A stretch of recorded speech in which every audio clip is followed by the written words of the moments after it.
This is A New Angle, a show about cool people doing awesome things in and around Montana. I'm your host, Justin Angle. This show is supported by First Security Bank, Blackfoot Communications, and the University of Montana College of Business. Hey folks, welcome back, and thanks for tuning in. Coming up in about a week is one of my favorite Montana events, the International Wildlife Film Festival, whose mission is to promote awareness, knowledge, and understanding of wildlife habitat, people, and nature through excellence in film. After 2 years of not having filmmakers visit and of being filmmakers ourselves, we wanted to celebrate just the sort of joy of making films together. To talk about the 45th edition of the festival, I'm joined today by Carrie Richer, Artistic Director, Rosh Patel, a Final Juror this year and an award-winning filmmaker himself, and Andrea Odezynska, a Urkainian-American independent filmmaker whose wonderful film, Return Sasyk to the Sea, is showing at this year's festival. Carrie, Rosh, Andrea, thanks for being here today. Thanks for having us, Justin. So let's start with, tell us, where did you grow up and what did your parents do? Carrie, why don't you kick us off? Oh, sure. I grew up in Denver, Colorado, and my mom was a Montessori-ish teacher for like sort of young kids. And my dad he worked at the Denver Museum of Nature and Science. And I got to go back behind there all the time. Awesome. Rosh, tell us about your upbringing. Yeah, so I grew up in a small southern town of Danville, Virginia. Mm-hmm. Yeah, it was a very interesting place to grow up. And my parents and my father, he is a psychiatrist. And so they actually were both born in India, moved to the States in the 70s. So when he was finishing school, my mom had a bunch of odd jobs. And then once he finished his residency, she was helping out at home and raising me and my brother. Okay. Andrea, how about you? I grew up in Philadelphia. I was born there and in the Ukrainian-American diaspora. Mm-hmm. Both of my parents were immigrants from Ukraine. My mom was a full-time mom and very devoted to diaspora causes like the Ukrainian-American Women's League. And my father, he worked for the city of Philadelphia in a municipal job, but his passion was getting immigrants to take the citizenship test and also to go vote. Awesome. Well, Philadelphia holds a special place in my heart for sure. Let's get right into it. The four of us are gathered here to celebrate all things International Wildlife Film Festival. Missoula, Montana, we're just buzzing to be able to bring this festival to you again this year.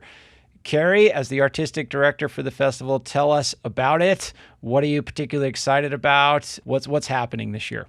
We're really proud of this film festival. It is a 45-year-old film festival, yes, which now more than anything else is just a really big deal. It's lasted for a long time. It was founded in the wildlife biology department at UM. And I feel like that is at its core something that is really important to it. It's founded by scientists. It's based in science and it's based in people that really want to get those stories out in a really ethical, responsible fashion. And so now you add a bunch of artists to it, and we just work to really bring it to a really excellent level of film and bring filmmakers actually to people and have conversations. Rosh here is on our final jury, but he also has had several films in the festival and won quite a few awards. In fact, we decided that we would make a joke about how we had to have him as a juror instead because we already gave him awards. But it's really about bringing incredible films and incredible filmmakers to Missoula, Montana. And now, just because of the last few years, it also has a streaming virtual catalog, so we can also bring them to a wider audience, which is very, very awesome. Yeah, isn't that cool? How like some things during pandemic are, it's enabled us to sort of create some innovations that can endure and to bring additional value once we sort of try to return to some normalcy. So yeah, the streaming option and the virtual film festival, that's a really cool addition that will apparently endure. Yeah, it was very powerful. We got connected to so many international groups, I think just because all the filmmakers sort of bring their own pockets of community with them. And it became a really important and cool aspect. I think it allows everybody to try to see all the films in the festival, which is actually possible now. And we're glad to keep it going. Super. Well, Rosh, let's check in with you. So, as Carrie mentioned, you've had a long-standing relationship with this particular festival.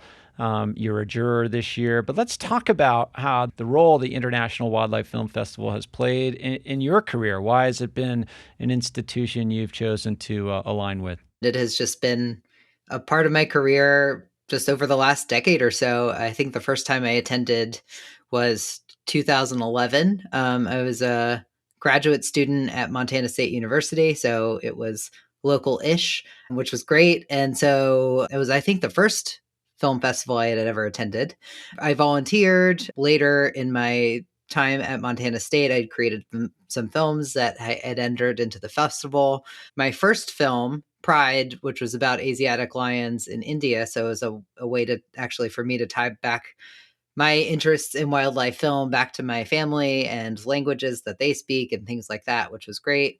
It screened at the International Wildlife Film Festival and then ended up winning Best Short. So it was exciting not only to have the film in the festival, but just through that process, I got to know the final jurors, other filmmakers, and I can actually very clearly draw a line throughout my career from that point. One of the final jurors that year later reached out to me, helped me fund another film that later won another couple awards at the festival. I guess as recent as 2020, I've had a film in the film festival. So very clearly over the last decade, whenever I have the opportunity to be a part of the festival, I try to do what I can. And I'm really looking forward to playing that role as a jury this year in the jury this year. It's a different type of responsibility and one that I'm very excited about. And I'm looking forward to being back in Montana. It's been a couple years since I've been able to make it out. So super. Well, tell us a little bit about that juror experience. I mean, it might be something that listeners maybe aren't quite familiar with, the selection process for festivals like this. I mean, what do the jurors do? Tell us about the process. Like, what makes a film appropriate for the IWFF? Sure. I think that's a very difficult question in terms of what makes it perfect for this festival. But one of the things I'm really excited about, and one of the reasons I love this festival is it changes and it grows with, what's needed in the industry and for, standing out in what it means to be a good wildlife film. So the jury there's 3 of us. I'm really excited to work with the other 2. Yeah, so we'll be watching about 20 hours of films that have been selected as finalists. So it's quite a bit of just films to watch, which I'm really excited about. I'm sure I'm going to learn so much myself about techniques and storyboarding and all sorts of other things that I'll want to employ in my own films just by watching that many. So that's always personally very exciting. But I'm also just excited to see what else has been out there. I mean, I think so much in filmmaking, we get absorbed in our own films and our own projects that we don't always come up for air and see what else is happening. And so there's really great stuff being made. I'm really looking forward to diving in. I'm actually starting my review process tomorrow. So I will be just glued to the TV, I'm sure, just watching all of these amazing films. And then what makes a good film, like I said, it changes with time. And I think, the jury is different than other juries in the past, and we come with different experiences. And so I think what stands out to us might stand out differently in a future year.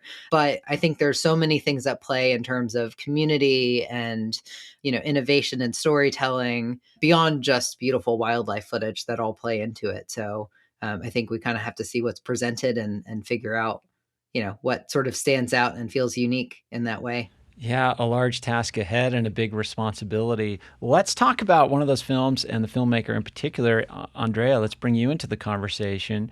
So your film returns Sasyk to the sea, sort of finding this particular moment of resonance, I'm sure. Tell us about the film, how it came to be, and why you're excited to show it at this particular festival. Well, how it came to be is I won a U.S. Fulbright Scholar Award in 2018. And I have, as I mentioned before, my parents are Ukrainian immigrants, were Ukrainian immigrants, and I grew up in a Ukrainian-American diaspora community in Philadelphia. And always wanted to do a longer film. And I decided, wow, I had been to Ukraine for a few trips, sort of exploring kind of ancestral roots, but I had never been to the Black Sea area down south. And it's the craziest thing. I Googled Black Sea environmental and the word woman, and I believe also the word water. And up popped this really interesting article by Dmitry Kanatov. He's a very accomplished journalist and photographer. And so I read this article about Sasyk estuary in Ukraine, and it was up on the Pulitzer Center website.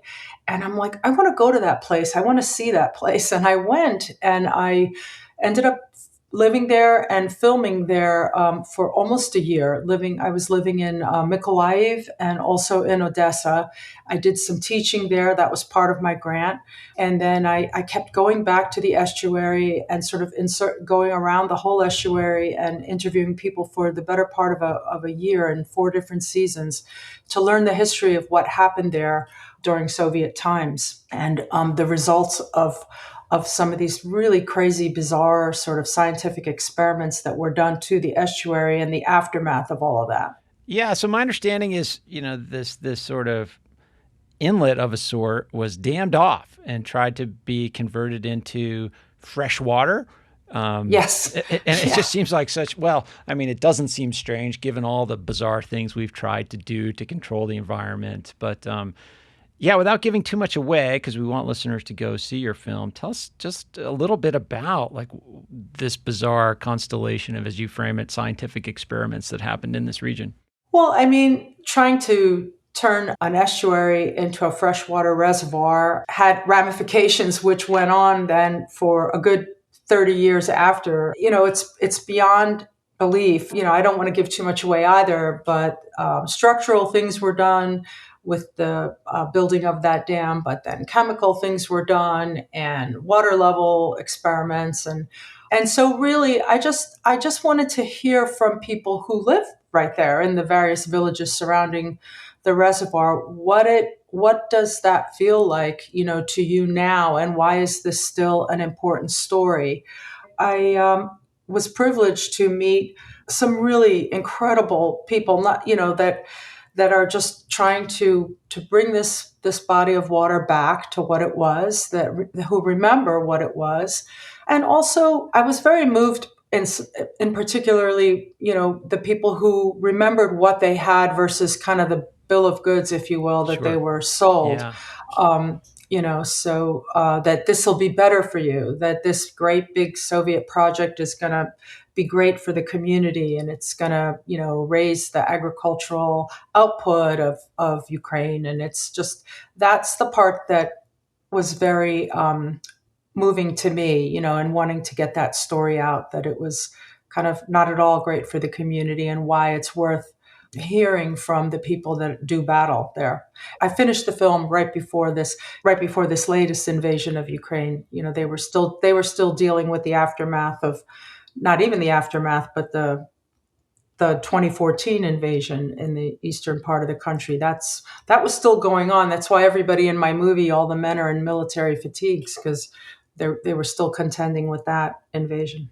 Gosh. Well, Andrea, maybe Carrie, you can comment on this too. You're bringing this film and your participation, Andrea, through the Labs program of the IWFF. Can you tell us about this Labs fellowship and what's involved in that level of engagement? This is a really cool thing that we're so happy to finally bring back. We're bringing 6 filmmakers that made films that are playing this year to be participants in a Labs fellowship. And after 2 years of not having filmmakers visit and of being filmmakers ourselves, we wanted to celebrate just the sort of joy of making films together. And so we thought, using funds that we raised from the festival, particularly from University of Montana as well. We were able to bring 6 filmmakers for a almost 10-day retreat. They're going to be out here in Montana. We put them in teams and we're making them work while they're here. They get to watch their films and meet the community, and we're definitely going to treat them really well. There's 2 teams and they're making films. One is going to be working about sort of the watershed management system at with the Blackfoot and be working with Blackfoot Challenge. And another group will be working with the Confederated Salish and Kootenai tribes who are managing the Mission Mountain and the National Bison Range and the Flathead Lake up there. And we're going to concentrate on that Highway 83 corridor and their management there. So we'll have filmmakers sent out. We're hoping, like, Andrea here is the AFI director. She is a really, really extraordinary, talented filmmaker. And we're so happy to have her and 5 others come here and make quick films in about 4 days. And then we'll be showing those at the Wilma on the Thursday night of our festival. That's the 28th. And they'll be premiering these labs films for us to, talk about the amazing work that's happening here in Montana and share their talents with us and just celebrate the act of actually making films together. We'll be back to our conversation with Carrie Richer, Rosh Patel, and Andrea Odezynska after this short break. A New Angle is supported by First Security Bank, Blackfoot Communications, and UM's College of Business. Access to capital, broadband, and education are 3 ingredients any community needs for success. Hi, this is Steve Albini, and you're listening to A New Angle. Welcome back to A New Angle.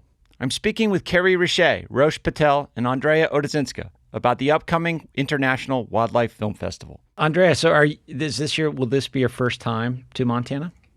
Yes, I am so thrilled. I can't even tell you how excited I am. And I'm so excited about the fellowship too, and just feel, honored and cannot wait to work on a new piece of, a new film. It's just very inspirational to also as Carrie mentioned, bond with other filmmakers. So I'm beyond thrilled. And it's also really a privilege, I have to say this, to be a part of a film festival that has a mission, that has a history, that's been around for a long time, that has its roots in this case, in environmental science. That's a really, good thing. And I'm very, very excited about it. So thrilled, really. Super. And Rosh, we talked a little bit about this a few moments ago, the reason why you've chosen over the years to align with the IWFF. Maybe talk about that side of it, like as a filmmaker, as an independent filmmaker, how do you go about making choices as to where you want to show your work? Yeah, I think there's so many reasons to choose the festivals that you decide to screen in. And on one level, you kind of wish it just gets out in every possible platform everywhere in the world. And that's a great scenario. But then there's the reality of just saying, where is there the strongest sense of community? Where is it going to get the most play? Where is it going to help me develop my career? And to all of those, you're going to get very different answers. And so for me, this festival in particular has really brought together a lot of those components where, I can go back over a decade and think of all the people that I've met and since worked with or hired or been hired by. And, just sort of, it's allowed me to establish that community, but also in such a comforting and inviting way. There's so little pretense about it. It's really just celebrating filmmakers being together in the same space. And over the years, it's really gone back to Missoula as a community and looking at how to engage the university and kids with the wildlife parade. Oh, yes. That starts the festival. And, there's just so many aspects of it that just make it really clear that it's a set of values that everyone sort of comes to it with. And so, as a filmmaker, there's just so many facets that come together in Missoula. And again, it's just, I can go back through my career and really look at very specific moments or conversations that I've had while in Missoula that have helped me develop, become who I am as a filmmaker and storyteller, but also who have, it's helped me figure out how to stay engaged and mentor people in some cases, or, in this case, come help the festival. I've always been really thankful for it. And so it always feels like coming home, going to to Missoula for that festival. So, Carrie, maybe from your perspective, I mean, you've worked on a variety of festivals, not only in your role at the Roxy Theater, but also, in your previous posts. Talk about why this festival holds a special place in your heart and in the community. Well, actually, I'm going to take a note from Rosh and harken back to the way that we open the festival, which is the Wild Walk, and that'll be on Saturday the 23rd coming up here, and the whole town shows up and dresses up as animals, and we march down Higgins Avenue, and it's just like a lot of times it feels like the welcoming of spring to me here in Missoula, just parading down there and then ending at the Wild Fest, which is a ton of conservation organizations and music and food and some performance and lots of just a celebration of art making, and like all the quirky awesomeness of Missoula just like comes out. I feel like that was sort of the opening moment where I just really felt like this festival, people just have so much pride in it. And there's just so much enthusiasm, and it just makes me really proud to be a part. It's like a pleasure to organize because people are just so excited about it. In our remaining time, I'd love to sort of pull the lens back a little bit and just kind of hear a little bit from each of you as to why film is such an important medium for connecting with people and telling stories. I mean, the three of you are creators, you're artists. Why have you chosen film as your substrate? Maybe Andrea, we'll start with you. I love film because I feel like it brings all the different performing arts together, and I love the fact that you can share it on so many platforms. And I hope the digital revolution has kind of allowed everybody who feels passionately about a particular subject to get their story out. I think that, I made this feature film with a grant and a lot of time and love and energy, but still it was doable. So I hope my film inspires people to go out and make, get your story out however you need to, be that with an iPhone, a GoPro, archival footage, still photography, all of the above. I hope from that point of view that my film inspires people to do the same. And it's a powerful medium. It speaks for itself. It does. Rosh, your thoughts? Yeah, I mean, I think everything she just said. I think, really it's, so I actually started off as a conservation biologist and, studied biology. That's the route I thought I was going to go down. I had an amazing research opportunity. I was in East Africa studying elephants, could not have dreamt of a better scenario. But it sort of occurred to me at some point where, I wasn't as great as some of the data processing as I think a lot of other biologists tend to be really creative. And that was sort of their opportunity. I actually was like, okay, maybe storytelling, this thing that I love on the side, is the thing that can help with conservation in some way. And so since that point, I jumped from conservation to a less formal approach of storytelling. And then I could think about my contributions to the field as something like, if I make a film, to Andrea's point, there's a million ways you can make a film. There's so many arts you can bring in, mediums you can use, cameras, editing styles, all these other things, platforms to deliver it on, that when you make a film, you're the only person who can make the film that ended up being screened at the end. Someone else would have made something entirely different. So it was really exciting to sort of feel like, okay, the thing that I can do is really have a thing that if I didn't make it, no one would have made it. So that's been a really fun sort of challenge. What every time I make a film is, how do you make that your own and unique? And sort of my last pitch for filmmaking is just really being able to reach people on levels that we can't through data. So much of what we're trying to communicate from an environmental and wildlife standpoint is derived from data. But we know that isn't always the best way to communicate with people. And so film is just the perfect medium to bridge that gap. Super. Carrie, your thoughts on this topic? When I watch so many films over and over for all these festivals, I just, it's so important. I always want people to show me, not tell me. And film is just such a gorgeous, multi-sensory visual language that I just think it has so much power to make really, really strong statement. I think that especially in the wildlife and environmental arena, that is essential right now. Absolutely. So in our remaining time here, we need to get people, listeners, all the details on, where to go, how to get involved, what the dates are. So Carrie, give us the facts and figures. How do people engage with this festival? Our website is wildlifefilms.org. So you can go there, see all the films, buy your tickets, find tickets online, find tickets at the Roxy. We're even bringing the festival to Bozeman for a day on the 30th. So there'll be in-person tickets available then. You can also show up at the Wild Walk on the 23rd on Higgins Avenue at First Interstate Bank, and we'll take over the rest and put all the rest of your information in your hand. Or come over to the Roxy Theater, and we can also share all about it in person if that's a little bit more of your preference. So many ways to engage. And tell us about how to engage with the virtual festival as well. Sure. So the in-person festival is April 23rd through the 30th, and the virtual catalog will be available May 1 through May 7th. It'll be through an Inventive portal, which is a really great way to stream, and you'll just go to wildlifefilms.org.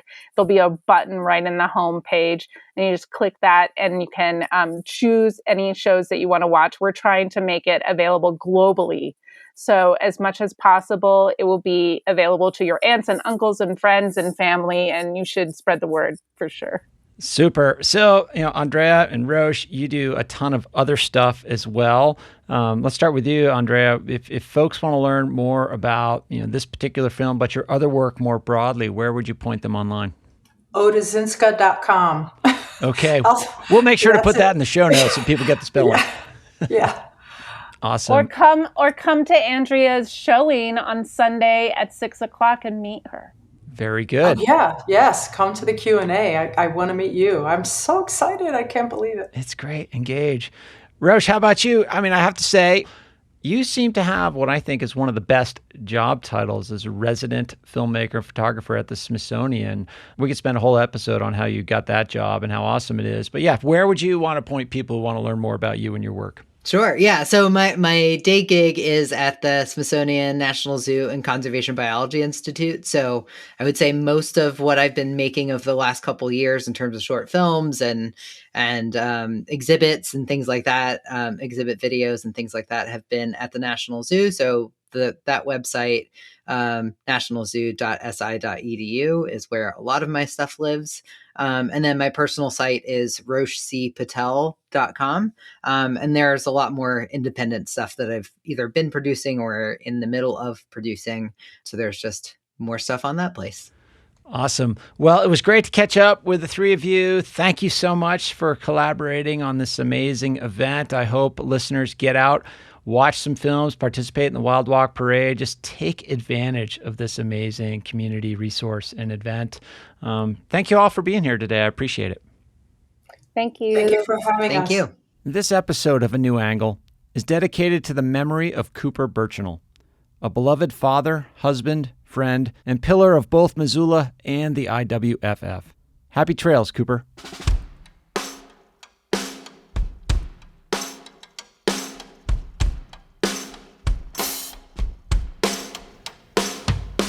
Thanks for listening to A New Angle. We really appreciate it.